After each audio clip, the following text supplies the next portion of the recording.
Hello, everyone, and welcome to Tom's Tomb of Horror, where we talk all things horror. And for this first collaboration that we're doing on the channel, I'm joined by Brady Fugel, who you might recognize from around the channel The Green Man.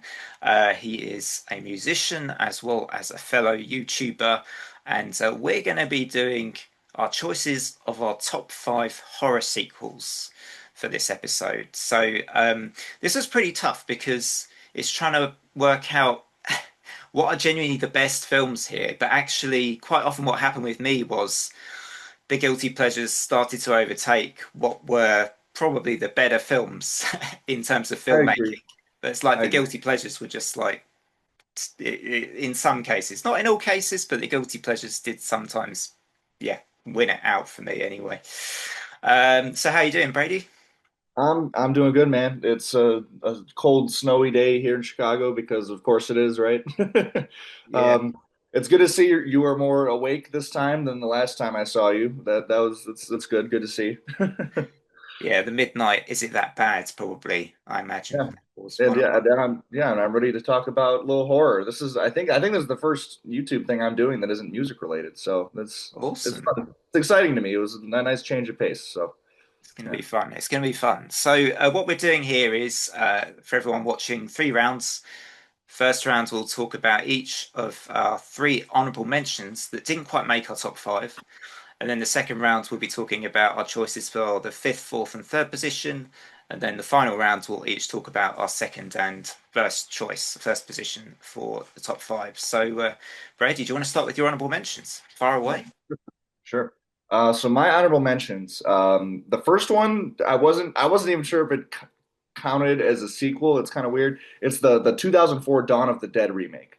So it's a remake of a sequel because the original was a sequel to, I think, Army of the Dead was the original film, and then they remade just the sequel. But it's really suspenseful, kind of zombie apocalypse movie. Which overall, those are kind of hit or miss for me.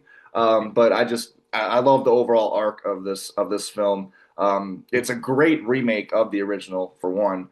And it's really suspenseful. I like the different locations throughout the movie. A big theme that's going to reoccur throughout this video is just certain locations just being very iconic. Um, the deaths in the movie are great, and I don't know if we're doing spoilers or not, but there's a really good like sacrifice near the end of the film. So that's probably the highlight of the whole film. So Dawn of the Dead 2004, it's my first honorable mention. My second honorable mention is I have a bunch of these on DVD or Blu-ray. Sinister 2. Sinister 2. I love the first Sinister movie. That's probably I top didn't 10 think horror of of that all one. time. Yeah. Yeah, top 10 horror of all time is the first Sinister movie. And I definitely, while this second one definitely isn't uh, quite up to par with the first, I like it. And I wanted to shout it out here because sometimes I feel like certain movie franchises don't know where to end it. They just kind of keep going, and like and they lose the plot a little bit. Whereas Yeah. Sinister 2 kind of wraps up everything. It's a logical sequel to the first one. It brings back one of the important characters from the first one as the main character in the second one. And it just kind of ties a neat little bow around the whole thing where there's not really any questions, or maybe there's just enough left unanswered to where it kind of all makes sense just watching one and two together. So, and like maybe they'll make a third one day, but I don't really think they need to. I think they kind of just capped everything off really well with the second one. So yeah, Sinister 2 is my second honorable mention, and my third honorable mention is a classic, um, Friday 2. That's it's a, Oh, yeah, yeah. it's an easy one. It had to be on here somewhere. I know Jason Voorhees is like with the hockey mask, it's his iconic look, but I will always love his original just bag over the head look Bag the over the most. head. Yeah. Yeah. He was that was when he was just at his most unhinged and when he was at his most like genuinely scary, I think. And yeah, it picks up really well where the first one left off. It's Yeah. really satisfying as like an immediate sequel to where if you watch one and two back to back, you feel like it's almost one cohesive Yeah. film in a way. Um, and yeah, I love Jason in these first two Friday movies. So yeah, those are my three honorable mentions. Yeah. So, because some people put a lot of weight on how Jason looks to decide whether or not how they Right. rank their sequels or how they Mhm. rank the Friday the 13th. But for me, it's it's also not so much of a factor. It's kind of how good are the kills, Yeah, how many of the characters do I like, and those kind of things with Friday the 13th. So I'm never kind of looking for much in terms of story because there yeah, isn't really much, is there? yeah, But yeah. yeah, it's like the characters, and that one is definitely one where I find more of the characters I kind of like as well. Yeah, Yeah. good Sure. picks. And Sinister actually, I can't remember if I've seen Sinister 2. I've definitely seen the first one, Mhm. so I might need to check that out now, it seems like. Yeah. But yeah, I It thought picks that. up pretty well where the first one left off, I think. And like I said, I respect that it just ends the whole franchise right there. It doesn't just, Yeah. there's no reason for the franchise to keep going. All right, I'll Uh, do my honourable mentions, and my first one's going to be Scream 4. I've got some on Blu-ray, some on DVD here. I've just kind of recently more got into collecting Blu-ray, but it's more expensive as Blu-ray, unfortunately. yeah. Yeah, I mean, a lot of people probably prefer a lot of the other Scream sequels to this. Um, I really like the Ghostface reveals. I will say now we'll have spoilers in this video, so maybe I can put that in the title or something as well, or on screen before the video Good, starts. good to know. But yeah, I like the Ghostface reveals in this one, the Jill Roberts and Charlie Walker combo, which I thought was one of the less predictable ones for me personally. And I like the cast as well because you have the core cast of characters returning. You know, you Sidney Prescott, Neve Campbell, you got Courtney Cox, David Arquette, of course, as Dewey. But then you also have a good supporting cast. I think Hayden Panettiere is Kirby. Um, Alison Brie features in this one as like this over enthusiastic publicist for Sidney Prescott, and she's really good. And yeah, and is it Charlie Culkin? No, what's his name? Rory Culkin. Got mixed up with the character's name. Who is playing Charlie Walker, and he's pretty good in this. So I think it's just a great cast. It's lots of good kills. I think even though with Scream you kind of find they're all kind of very classic sort of stabbing kind of kills. I find it a fun time. Out of all the Scream films, I find it an easy rewatch. So it's one of my honorable mentions. Now, definitely, if that isn't guilty pleasure territory, the next one is definitely, I feel like guilty pleasure territory, which is Alien Resurrection for me. Mm, We're going into sci-fi horror here a bit, but yeah, I obviously Aliens is like the sequel that I would have picked, but to me, ever since I watched that film far too young as well. I watched Aliens when I was like 9 or 10 years old. But to me, it's always kind of been an action film in my mind, whereas Resurrection and some of the other sequels are a bit more leaning into the sci-fi horror and the visceral kind of slimy alien kind of feel more. And this is certainly one of those. I think Sean Pierre, did a pretty good job actually, and there's some absolutely fantastic action sequences. I love going back to this film largely because I think the action sequences with the guys facing down the aliens, or the underwater sequence going into the ladder. I don't know if you've seen Resurrection, Brady, but the Ron Perlman moment is brilliant when he's kind of like they've just finished shooting all the eggs and trying to fight off the xenomorphs, and then he sees a spider and he shoots the spider. believe it or not, I never really got into the Alien movies. Believe it or not, yeah. Okay, well, I should check them out though. yeah, yeah. I've always loved them. I think they're amazing. But yeah, Resurrection kind of is. I think there are films to feel guiltier about loving than Resurrection, Alien Resurrection, but it is in that franchise. I feel like that's a guilty pleasure pick.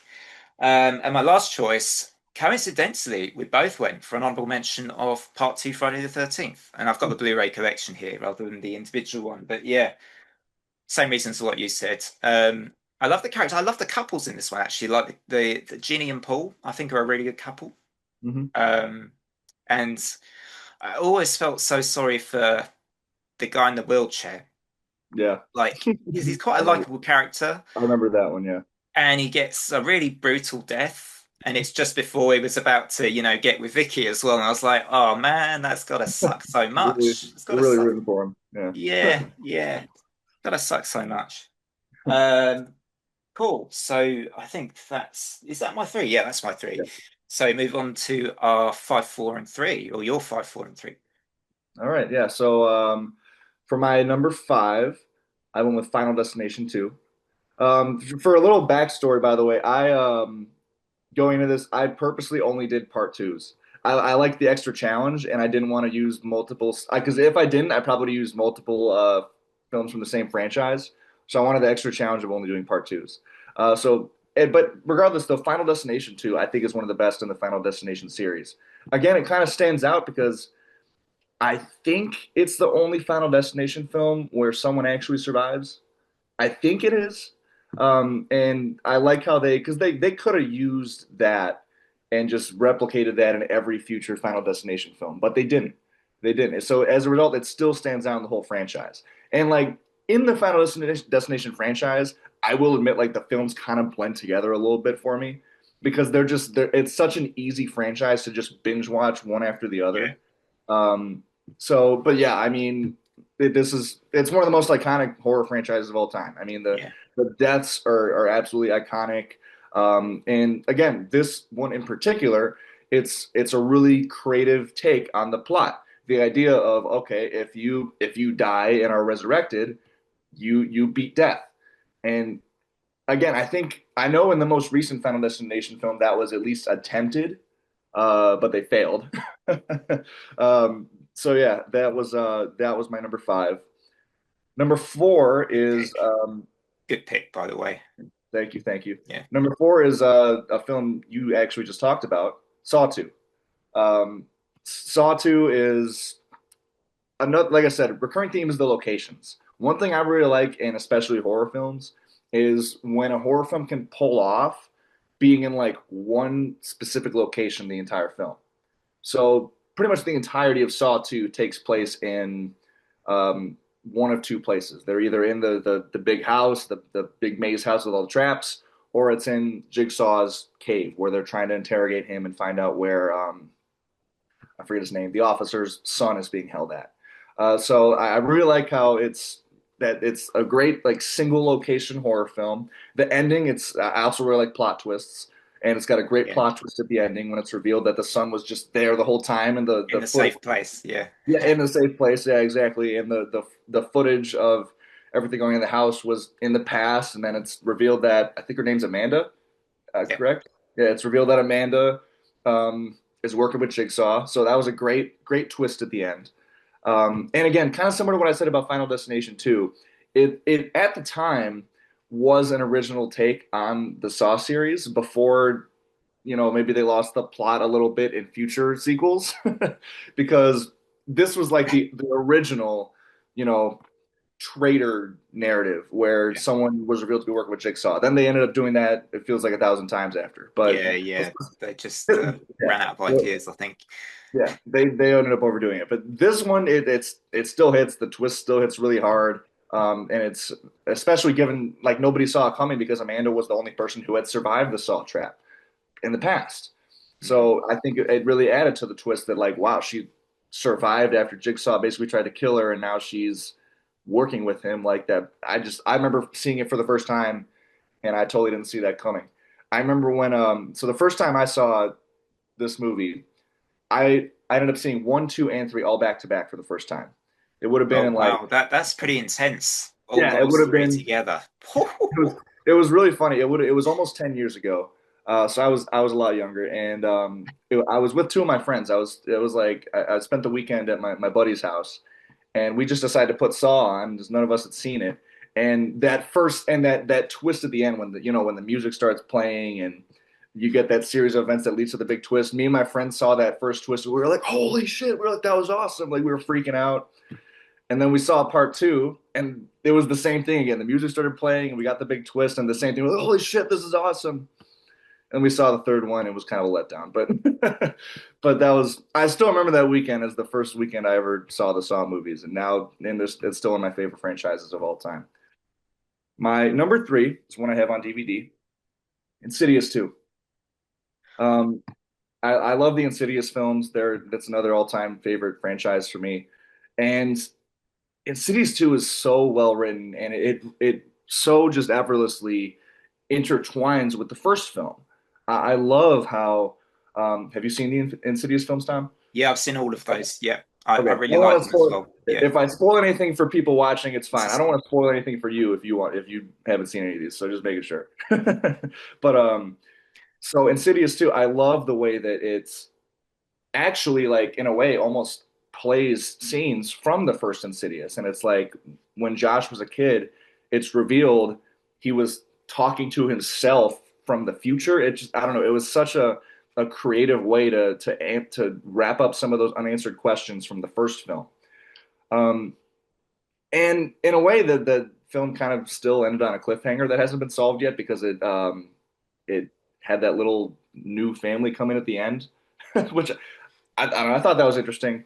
Um, I also really like the villain in Insidious too, how they introduced Parker Crane. I think the Parker Crane, the Bride in Black, is a really underrated horror villain overall. I remember seeing those pictures of the Bride in Black just like stalking Oh Josh when yeah, he was a kid and getting progressively closer. It just freaky. Yeah, it was so creepy. And when the story was more and more unraveled and it was revealed that Parker was this old man at a hospital who died and saw Josh last minute right before he died, and then Josh's mom saw his ghost, and I don't know, I just thought that was a really great unraveling. It added like this extra layer of mystery in a way to the story that I think works really well. Um, and yeah, there's just a lot of twists and turns in this movie, and I like how a lot of it kind of focuses on Josh trying to escape the further and get back to his body, and when Parker is possessing Josh, and I forgot his name. The guy with the glasses, I forgot his name. Elisa's old coworker. This is gonna kill me. I've not uh, seen it recently, to be honest. I mean, in fact, I think probably the last one I saw was the Red Door, the most recent yeah, one, which I quite that's a good one. liked personally. Yeah, Quite I liked like it. that one too. Yeah. But when he is in the house while Josh is possessed, Patrick Wilson's acting is just so great in that scene. Like the way he's just the look on his face and the way he talks is just it's so chilling. He really does pull off that Mm. possessed Yeah. um, demeanor really well. So that's another great moment from this film. So yeah, those are my five, four, and three picks. Cool. I almost included Insidious 3 as an honorable mention actually, because I really I liked like it. chapter 3. Yeah. I might have, I'm trying to remember, Ro, because I did rank these on the Green Man, but only as like a short video, if I remember rightly, the Insidious films. I'm not sure I put number two. It might have been quite low down, actually, truth be Yeah. told. God, that's weird. I said truth be told then. It's the link back to the video. Insidious too. I think I remember it getting like mixed reviews, which I Yeah. thought was interesting. I loved it. I don't think any of the I like all the Insidious movies, even because I know three and four get a lot of hate too. I I don't think there's a single bad one. I like them all. I So will say I think it's and I don't know if this is a hot take, I think it's more consistent than The Conjuring has been. The I Conjuring agree. films. I agree. Yep. It's I more will. Yeah. consistently good. I agree. Yeah. Yeah. All right, so my numbers five, four, and three. This is going to be interesting. We have a match coming up, but not this one, not this first one. Number five is one which I think is probably going to be so it's the most modern, most recent film on my list, and it's going to be the most unexpected choice because also I think when I first watched it, I didn't think much of it, and I just love watching this. Like it's just an easy an hour and a quarter to watch. It's the second film in the Escape Room Okay. franchise, Tournament of Champions, which I've Hmm, now got them both. So nice. I'm a sucker for anything game based, any puzzle kind of survival type horror. I absolutely lap up those kind of films. You know, Cube. I don't know if you've ever seen Cube. It's one of my favorites of all time. Saw, obviously. Escape Room now. There's a couple of others as well, and I there's like saw the first. Circle. I saw the first Escape Room. I don't think I've seen the second one.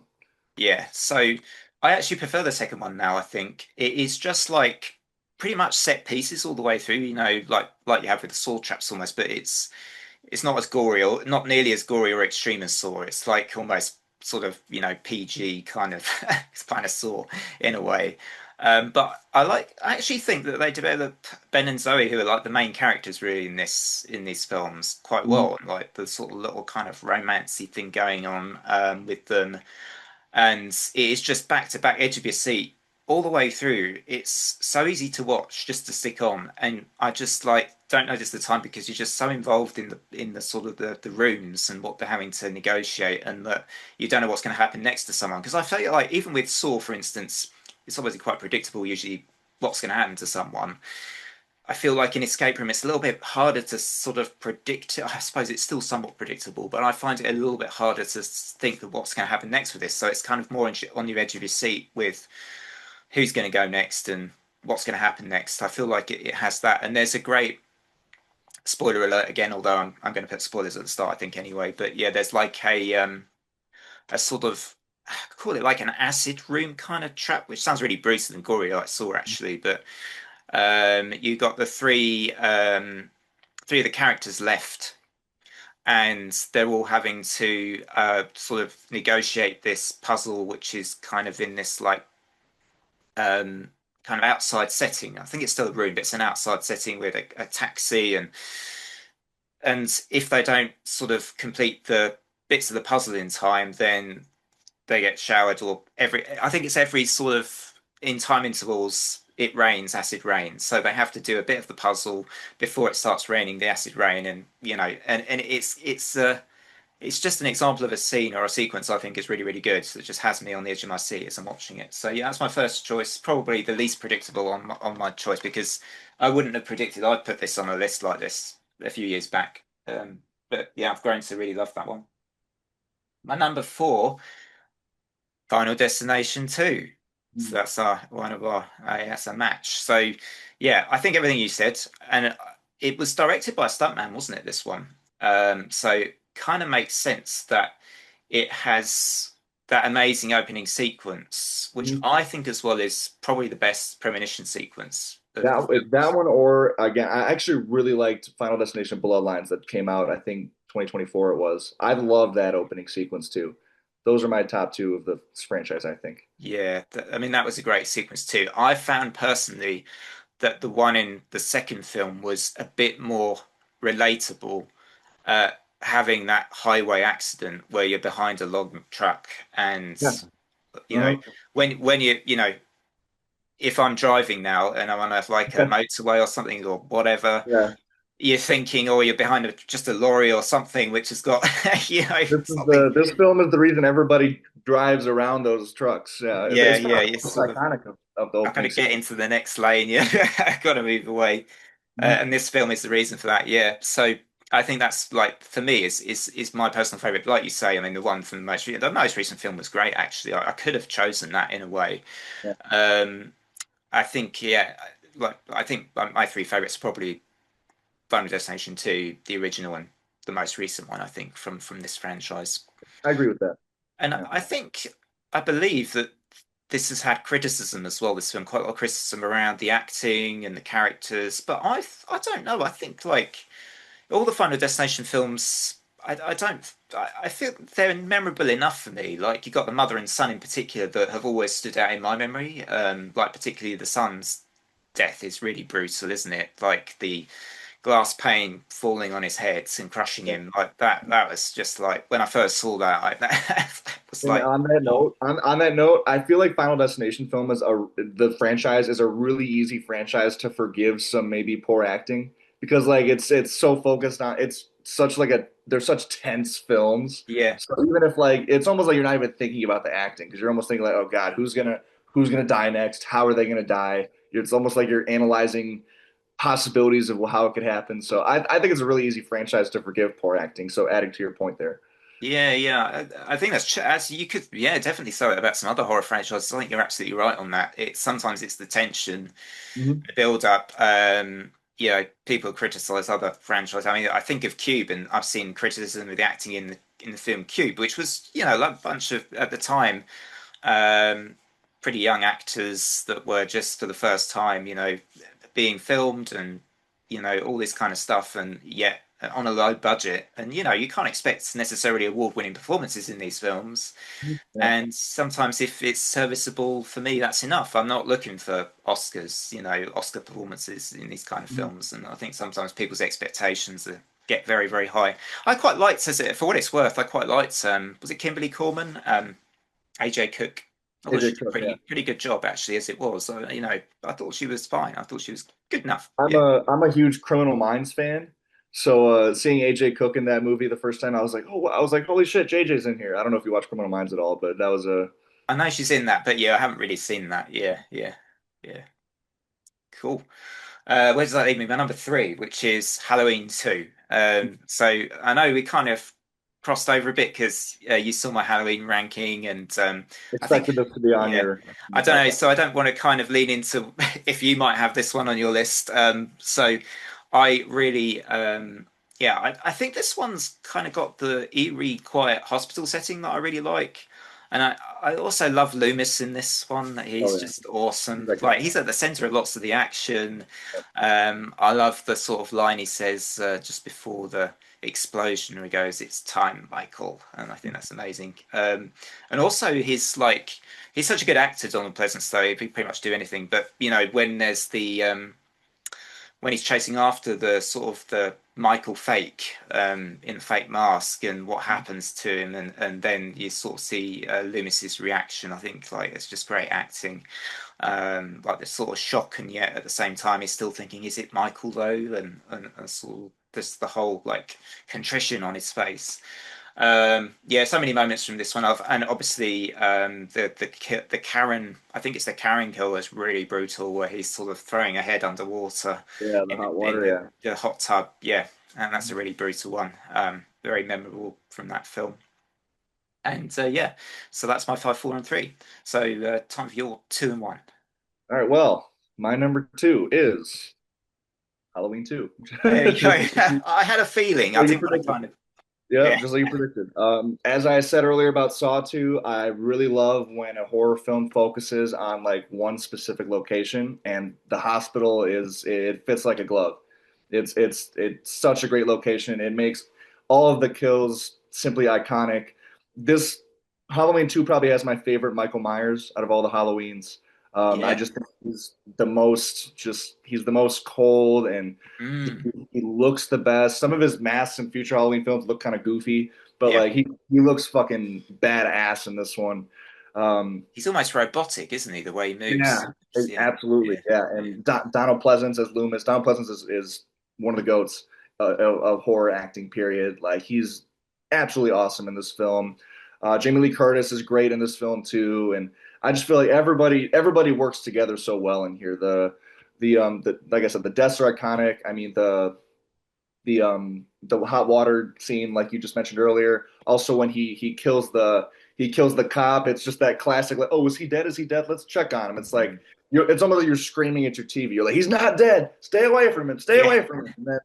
he And does. sure enough, he slits the dude's throat, and yeah, that was another really iconic death from and then yeah, the final scene in the boiler room where Loomis, it's time, and he lights the match and the explosion, and then Yeah, yeah, Michael actually is still walking while he's on fire before he drops is just it's badass. This was kind of like you said about Alien. I was watching these Halloween films like when I was really young. I think Halloween 2 was the first one I saw too. So this might have been like my first horror movie experience period because I was probably watching this when I was like 8. And I thought and I was like, holy shit, Michael Myers is awesome. So yeah, that Halloween 2, great. My favorite of the Halloween films. And yeah, another just awesome kind of single location horror. And lastly, my number one, actually another franchise that you briefly shouted out, Conjuring 2. Ah, Conjuring great one. 2, The Conjuring 2 is arguably it's it's really hard to decide what my favorite horror of all time is, but this is bare minimum top three. Bare minimum top three. It's probably top two. Yeah, Um, I absolutely love it. I saw it when it premiered in theater. I saw it twice in theaters because I watched it the first time and I was blown away by how much I loved it. And I so much so that I went back like a week later and saw it again. um, awesome film, easily the best in the Conjuring franchise because I do agree, like you said earlier, that it's been fairly inconsistent since then. Like I didn't like Conjuring 3 and I didn't really like was it 4 or 5 that just came out? I don't even remember. But all I remember is 2 was the last good one, in my opinion. The other ones were had their moments here and there, but were my favorite. But I just love it. I love the setting, the whole, and I love the just the atmosphere of the movie because it's got like this blue undertone in its lighting, and I love the setting being in England and yeah. just the overall atmosphere of it. I love the villain in this film is iconic at this point, a true modern icon in horror villains, Valak the Nun. Yeah. I still like when they're at the Warren house and the Warren daughter is like, "Who's that?" and you see down the hallway just Valak just standing there, and then that gives me chills like every time I see that. It's Yeah. just it's so creepy. And the apex of the movie and of the whole Conjuring franchise is when they're on that train to go back, and Ed just says, "Wait a minute," and the the tapes cross each other, and he's like, "Holy shit!" And that's probably my favorite movie plot twist ever, when she has that vision and Bill Wilkins is talking to her, and it's revealed that the nun has been behind everything the whole time. Like it just that I was blown away the first time I saw that. It's so well written. Again, Patrick Wilson is on here twice for my list in two different franchises, so that's really a testament to his acting. Yeah. I think he kills it as Ed Correct. Warren. And same thing with Vera Farmiga; she kills it as Lorraine Warren, and same thing with the whole family. Um, I always thought it was interesting how both Conjuring 1 and 2 take place with really large families. Both Yeah. families have like I think 4 or 5 kids. Yeah. Um, Also, the mom is someone that you really sympathize with, and it's overall it's like and same thing with Janet, who's the main target of Valak in the film. Like they're great protagonists, and just everything just works so well in this film. It's an all-time favorite for me, and it was a fairly easy pick for my number one horror sequel. Yeah, those are my number two and one. Great picks. Yeah. Yeah. Um, I think it's been a while since I watched The Conjuring 2. I always sort of I think I did a ranking and I might have ranked that one actually as well. It's an amazing film. I think the first one is also one which First I one is amazing. Yeah, I yeah, love the the first first one too. two really like genuinely quite scary as well. Like there aren't Yeah. too many films I can say that I find genuinely unsettling, and certainly those two films, yeah, and that one included. Yeah, Conjuring 2. Great picks. Cool. All right, so that means me my top two. So my number two, I'm a big Nightmare on Elm Street fan, and Mm. I was like, I'm just going to choose one from this franchise. There are two sequels I really like. One of them is Dream Warriors, the other is Dream Master, and I think I've always thought Dream Warriors is the better of the two, and so that is my pick for number two. Is Nightmare on Elm Street Part Three, effectively, yeah, Dream Warriors. Um, and again, in this case, a bit like Friday the 13th Part 2, the characters steal the show for me in this one. You've got so many great characters. Um, Joey Kincaid, obviously Nancy returning, and Jennifer, who can forget the line with Freddy's kill when he kills. I don't know if you've seen the Nightmare on Elm Street 3, Brady, It's been but a while. I have seen it, but it's yeah, been a while. yeah. I still need to watch it. You might remember when he smashes their head in the TV. It's like, "Welcome to prime time, bitch." It's just a brilliant moment. And yeah, oh, and the Philip kill as well is really that one unsettled me when I first saw it. I first saw this film actually when I was very young, I think, and that's partly the reason maybe as well. I have a bit of that nostalgia and sentimental thing going on because it was the first Nightmare film I watched. I didn't watch them in order. I mean, I should have done, but it was on the TV, so I was like, "Oh, watch Nightmare on Elm Street 3 and just see what it's like." And I was fascinated by it, the way they made Freddy appear in these weird visuals and terrifying with his face really big, and He when he's was really puppeteering that guy Philip and he cuts the strings and yeah, Freddy amazing. was really really was like the most unique of all the original horror villains because everyone else was so like stoic and like Michael Jason Leatherface like they never talked or anything whereas Freddy had this attitude to him that really set him apart. So yeah. Yeah. Yeah, totally, and good soundtrack to this one, I think, as well. And it's just a fun one, regularly revisit, and yeah, so that is my number two, which just leaves my number one, which means I think we've shared three of the same choices in the top five, which means we have similar tastes I know here. what it And is. you know what's coming because I know I'm what a it is. massive fan, right? I know what it is. Everyone else knows as well. Right? If Hector watches this, he'll be like, I know what's going to be his number one. So yeah, Saw 2 got the Yep. actually I only recently got all the Blu-rays for the up until Jigsaw. So yeah, so Saw 2 is my number one to clarify. And yeah, like you say, it's kind of again, it kind of has that setup that I really enjoy in horror, where you've got a group of people in a really kind of adverse situation. they've got to work out why they're there. They've got to work out, what their connections are, and they've got to negotiate these awful, horrible traps along the way as well. These booby traps in this case, and I think that there's so many things in this film have stood the test of time for me, and stood out in my memory, and um, I kind of lost Saw for a while after the third film. I didn't really follow four, five, and six. I think it wasn't until around the time Jigsaw came out that I got back into it, or It was like me maybe it was the too. final chapter even. Yeah, yeah, It was the same for me. yeah, I told you I saw one through three, and then I skipped a bunch of them, and then Jigsaw and Spiral and the newer ones came out, and I had to retrace my steps. So yeah, same exact thing for me. yeah, exactly. And this one just has. I mean, I think it amps up the brutality a bit from the first one, um, but I think it's also kind of very, the first one was claustrophobic too, but this one feels even more so in a way claustrophobic with them in that house, and even the scenes with the sort of the police moments are quite dark. It's the whole film is quite dark and sort of grimy, and it has that Saw feel that I love about it as well. And Tobin Bell gets a reasonable amount of time in this one too, which always helps. I feel like with the Saw films, and yeah, like you said, the twists are amazing in this one. Always good. Those early entries did have some good twists in them, I thought. And yeah, I think you've got the needle trap, which is the one that's iconic. It's not one of my personally. I don't fear that one as much as a lot of the more ones which tear off your arms, your legs, or twist off Yeah. your arms and your legs, or do something to your eyes, or something to your The needle, nose. needle, the needle one creeps me out. I'll admit it. It creeps me out. Yeah, It makes it's me. a creepy one, but for me, it Oh. yeah, I feel like out of all of them, that one for some reason it doesn't bother me quite as much. Maybe I'm all right with needles actually. So I'm not. I wouldn't want to go in the down. I wouldn't. I'm not. I'm, I don't I want. should be fine. I should be. I'm covered in tattoos, so I should be fine with needles, right? But it creeps me out. I don't know Yeah, why. yeah, yeah.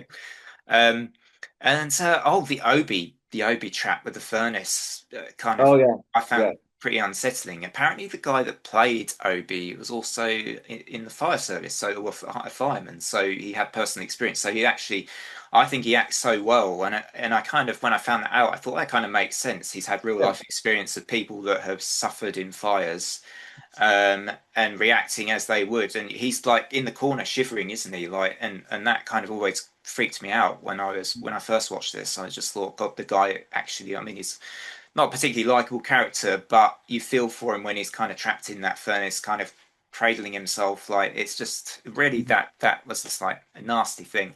And then like even the trap with Addison in, I think at the end, I feel like the way it's like not one of the most memorable Saw traps, but it's the psychological aspect of that as well, where she's obviously under the influence of the gas in the house, and so she makes a stupid decision. I feel like a lot of people criticize her on that, and I'm sort of like, yeah, I mean, she should have been a bit wise to that by that point in the thing, but at the same time, she's also not seeing straight.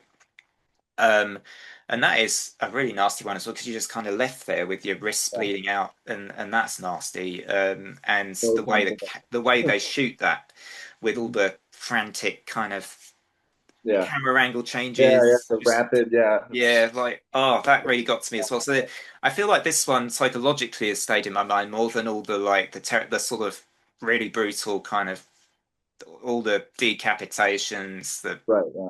tearing off, the cutting off your own legs and arms, all that kind of stuff. I feel like the ones in this film are also very psychological to watch More too. like they're more like twisted in a way, I think. Whereas Twisted. whereas just straight up brutal and quick like some of the other ones. That is the word. It's more twisted. Yeah. So yeah, that's my number one. So yeah, I'll look forward to watching this one back, actually looking at our choices. And Yeah. yeah, that was Honorable really fun to mentions. see.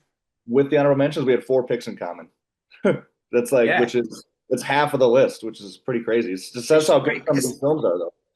yeah, I mean, and if you think about it, there are so many sequels out there. I mean, there's lots of Yeah, franchises. I mean, I suppose I could name a couple of others off the top of my head that I'd considered. Hellraiser 3, just because it's a blast. It's always a yeah. fun one. I had thought about Insidious, as I said, the third one for me, I quite like. I had thought about um, the Friday the 13th sort of remake, but kind of like you were touching on, is that kind of a sequel, kind of not a sequel? I'm not Right. sure. Yeah. I Remake love of the I love yeah. the 2009 remake. I mean, it is everything that's classic about Friday the 13th in that film, basically, but 2000s vibes instead. But Mhm. yeah, it's I like that one a lot. So yeah, no, cool. So we're finished. Thank you so Yeah. much for coming on, Brady. And Yeah, man, it was fun. Yeah, it was fun. yeah, I'm glad it was. Like I said, it was a nice change of pace for me from my usual music content. So, and I love horror too. So it really, yeah, it worked out well. yeah, it did turn out well. And yeah, like you say, more matches than like some people might think we had a chat beforehand, but no, No, not at all. both Yeah. mhm. Awesome. Well, thanks very much for coming on again. And to everyone watching, do drop a like and a sub to Tom's Team of Horror. More content on the way, more franchise rankings, reviews, and shorts. And yeah, at the moment, filming my most feared Saw Traps shorts. So still a few more of those left. Until next time on the Tomb, it is bye for now.